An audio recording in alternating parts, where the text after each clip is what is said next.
చూస్ country delight, live better. ఇప్పుడే country delight యాప్ని download చేసుకోండి.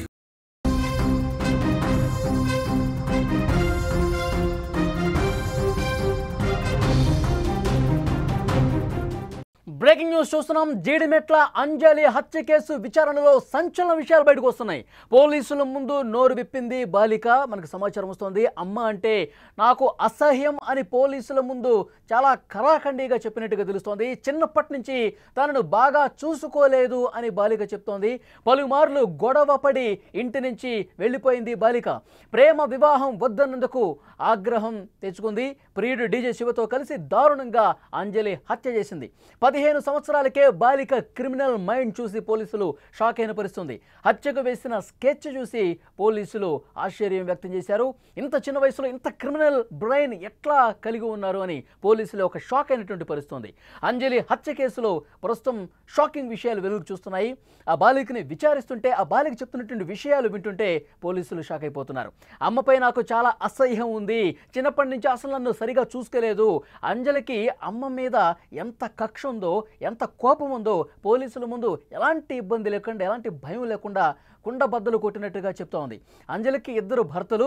అయితే మొదటి భర్తకు పెద్ద కుమార్తె ఈమె, రెండవ భర్తకు చిన్న కుమార్తె పుట్టింది. మొదటి భర్త తర్వాత చేసుకున్నటువంటి రెండవ భర్త కూడా చనిపోవడంతో 2 కుమార్తెలతో అంజలి నివసిస్తుంది. ఈ నేపథ్యంలోనే చెల్లిని బాగా చూసుకుంటుంది, నన్ను మాత్రం బాగా చూసుకోవట్లేదు, నన్ను నానా రకాలుగా ఇబ్బందులు పెడుతుంది, చాలా తీవ్ర వేధింపులకు గురి చేసింది. చాలాసార్లు చిన్నప్పుడు తన మీద చేయి చేసుకున్నటువంటి ఘటనలు కూడా ఉన్నాయి. నేను ఇంటి నుంచి చాలాసార్లు వెళ్ళిపోయాను, మళ్ళీ పిలిపించుకున్నారు. తర్వాత నేను ఎవరినైతే ప్రేమిస్తున్నానో డీజే శివ, ఆ డీజే శివతో వెళ్ళిపోయిన తర్వాత కూడా పోలీసులు కంప్లైంట్ ఇచ్చి మళ్ళీ వెనక్కి పిలిపించింది. నా మీద పూర్తిగా ఒక కక్ష సాధింపులాగా తల్లి అంజలి ప్రవర్తిస్తూ ఉంది. అందుకే నేను కక్ష పెంచుకున్నాను. అంజలిని నేను నా జీవితంలో ఊహించుకోలేకపోతున్నాను, ఇక వద్దు అనుకున్నాను. అందుకే ఈ రకంగా క్రైమ్ చేసినటువంటి పరిస్థితి ఉందని చెప్పి పోలీసుల ముందు ఒప్పుకున్నట్టుగా తెలుస్తోంది. సో దీని గురించి మనం కొంత లోతుగా మాట్లాడుకునే ప్రయత్నం చేద్దాం. న్యూస్ రూమ్ నుంచి సీనియర్ జర్నలిస్ట్ విజయ్ లైవ్లో సిద్ధంగా ఉన్నారు. ఎస్ విజయ్, జీడిమెట్లలో తల్లి అంజలిని అత్యంత కిరాతకంగా మైనర్ బాలిక మరొక 2 మైనర్లతో కలిసి చాలా దారుణంగా తల్లిని హత్య చేసిన పరిస్థితుంది. ఇప్పుడు ఆమె విచారిస్తుంటే షాక్ అయిపోతున్నారు పోలీసులు కూడా. ఇంత చిన్న వయసులో ఇంత క్రిమినల్ మెంటాలిటీని అసలు ఏ విధంగా కలిగి ఉన్నారని ఆమె కూడా చాలా స్పష్టంగా చెప్తుంది. అంజలి మొదటి భర్త కుమార్తె నేను, నన్ను జీవితంలో నానా రకాలుగా ఇబ్బంది పెట్టింది, నాకు తల్లి అంటే నాకు అసలు ఇష్టం లేదు అని స్పష్టంగా చెప్తా ఉంది. సో ఇంకా విచారణలో ఎలాంటి విషయాలు వస్తున్నాయి, మీ దగ్గర ఉన్న డీటెయిల్స్ ఇవ్వండి. ఎస్ వలి, జీడిమెట్ల హైదరాబాద్ పరిధిలో ఉన్నటువంటి జీడిమెట్లలో జరిగినటువంటి అంజలి హత్య కేసులో రోజుకో గంటకో ఒక్కొక్క సంచలనం బయటకు వస్తుందనే చెప్పాలి. ముఖ్యంగా పోలీసులు ప్రస్తుతం విచారణ జరుపుతున్నారు. ఈ విచారణలో చంపినటువంటి బాలిక ఆమె చెబుతున్నటువంటి మాటలు వింటుంటే పోలీసులే షాక్ అయిపోతున్నారు.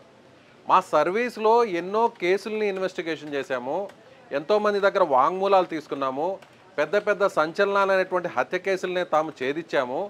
సో చాలామంది ముద్దాయిలతో మాట్లాడాము. కానీ ఇక్కడ ఈ అమ్మాయి 16 సంవత్సరాలు ఉన్నటువంటి ఈ అమ్మాయి చెప్తున్నటువంటి మాటలు వింటుంటే మాకే షాక్ అవుతున్నాం, మేమే వినలేకపోతున్నాం అంటూ పోలీసులు మాట్లాడుతున్నటువంటి పరిస్థితి మనకు కనిపిస్తుంది. అక్కడ ఉన్నటువంటి వాస్తవాల్ని మనం కూడా తెలుసుకునేటువంటి ప్రయత్నం చేశాం. కొంతమంది అధికారులతో కూడా మాట్లాడితే వాళ్ళు చెప్తున్నటువంటి మాటలు వింటుంటే నాకు కూడా షాక్ అనిపిస్తుంది. అంటే ఇక్కడ ఈ హత్య కేసులో వాళ్ళే మనం కొన్ని పాయింట్స్ చెప్పాలి. హత్య అంటేనే అందరం ఒక సంచలనంగా భావిస్తాం. అందులోనూ అమ్మని కూతురే హత్య చేసింది, ఇది పెద్ద సంచలనం. అందులో కూడా ఆ కూతురు వయసు 10వ తరగతి చదువుతుంది, కేవలం 16 సంవత్సరాలు, ఇదొక పాయింట్. అదే కాకుండా చంపింది కూడా ఎవరితో అంటే 8 నెలల పరిచయంతో, అది కూడా ఇన్స్టాలో పరిచయమైనటువంటి ఆ వ్యక్తిని సపోర్ట్గా తీసుకొని అతనితో స్కెచ్ వేసి అతనితో పాటు అతని తమ్ముడితో కలిసి ఈ ముగ్గురు కలిసి తల్లిని చంపడం.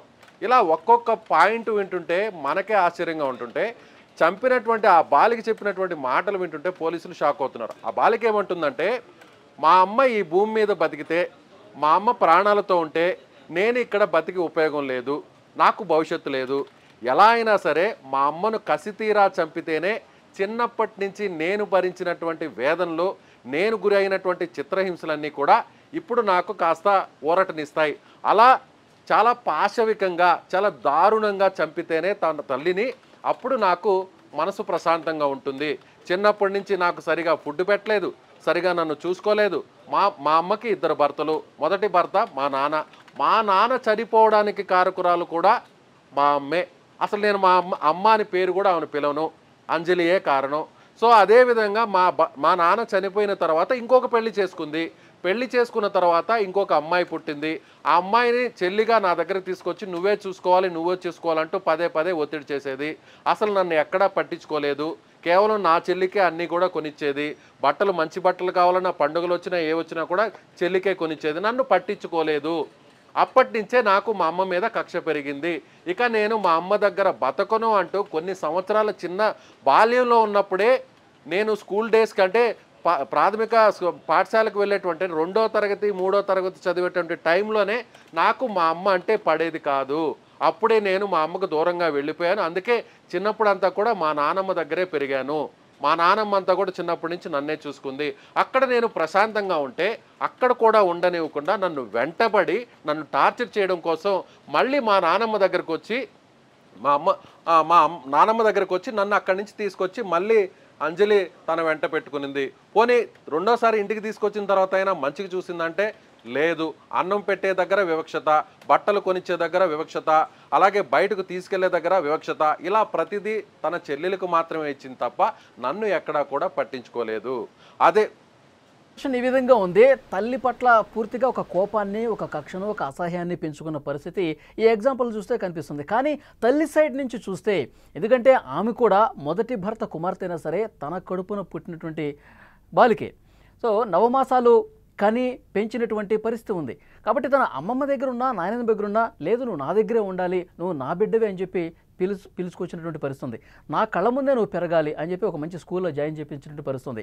తను ఒక ప్రేమ మోజులో పడిపోయి, ఇన్స్టా దాంట్లో పడిపోయి ఇది కరెక్ట్ కాదని చెప్పి ఒకసారి వెళ్ళిపోయిన తర్వాత కూడా పోలీసులు కంప్లైంట్ ఇచ్చి వెనక్కి రప్పించారంట. సో ఇది కరెక్ట్ కాదు, ఇది పద్ధతి కాదు అని చెప్తే దీన్ని పూర్తిగా తల్లి మీద కోపాన్ని పెంచుకున్నటువంటి ఆ బాలిక ఈ విధంగా ప్రవర్తించింది, ఒక క్రిమినల్ మైండ్ సెట్తో వ్యవహరించింది అని చూస్తున్నారు. తల్లి ప్రేమ ఎక్కడా కనిపించట్లేదా? దీన్ని ఆ విధంగా ఈమె చెప్పింది నిజమని భావించాల్సిన అవసరం ఉందా? లేదు. అంటే పోలీసులకు ఈ అమ్మాయి చెప్తున్నటువంటి మాటలు మాత్రమే ఇప్పుడు నేను ప్రస్తావిస్తున్నాను.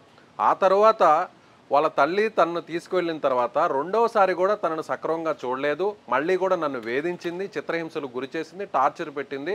సో అప్పుడు కూడా నేను మళ్ళీ ఇది పెద్దల దగ్గరికి పంచాయతీకి తీసుకెళ్లాను. నేను మా అమ్మ దగ్గర ఉండనంటే ఉండను అని చెప్పాను.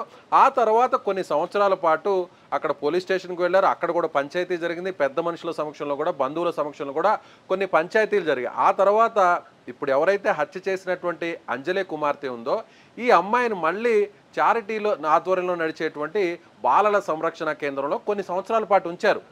మా అమ్మ దగ్గర నేను ఉండను మొర్రో అంటే అప్పుడు ఆ తర్వాత అమ్మాయిని అక్కడి నుంచి తీసుకొని పెద్దలందరూ కూడా ఇంకొక హాస్టల్లో ఉంచారు. అక్కడ కొన్ని సంవత్సరాలు ఉన్న తర్వాత మళ్ళీ అంజలి వచ్చి నా కూతురు నాకు కావాల్సిందే, నా పెద్ద కూతురు మళ్ళీ నా ఇంట్లో ఉండాల్సిందే, ఇలా ఉంటే సమాజం నన్ను మంచిది కాదు అంటున్నారు, సమాజం అంతా కూడా నన్నే తప్పు అంటున్నారు, ఆ అమ్మాయి ఒకవేళ నాకు వ్యతిరేకంగా నన్ను ఆ అమ్మాయి శత్రువుగా చూసి ఆ అమ్మాయి బయటకు వెళ్తున్నా కూడా ఎంతైనా కూడా నా కూతురు, నా పెద్ద కూతురు అంటే నాకు చాలా ఇష్టం అని చెప్పని మళ్ళీ పెద్దలను ఒప్పి కుటుంబ సభ్యుల్ని ఒప్పించి మళ్ళీ ఈ అమ్మాయిని తీసుకెళ్ళి అంజలి ఇంట్లో పెట్టుకోవడం జరిగింది. అయితే ఈ అమ్మాయి వయసు పెరిగేటువంటి కొద్దీ అమ్మ మీద మరింత కక్ష పెంచుకుంది. ఆ క్రమంలోనే ఇన్స్టాలో ఒక వ్యక్తి డీజే శివ అనేటువంటి 18 ఏళ్ల యువకుడు పరిచయం అయ్యాడు.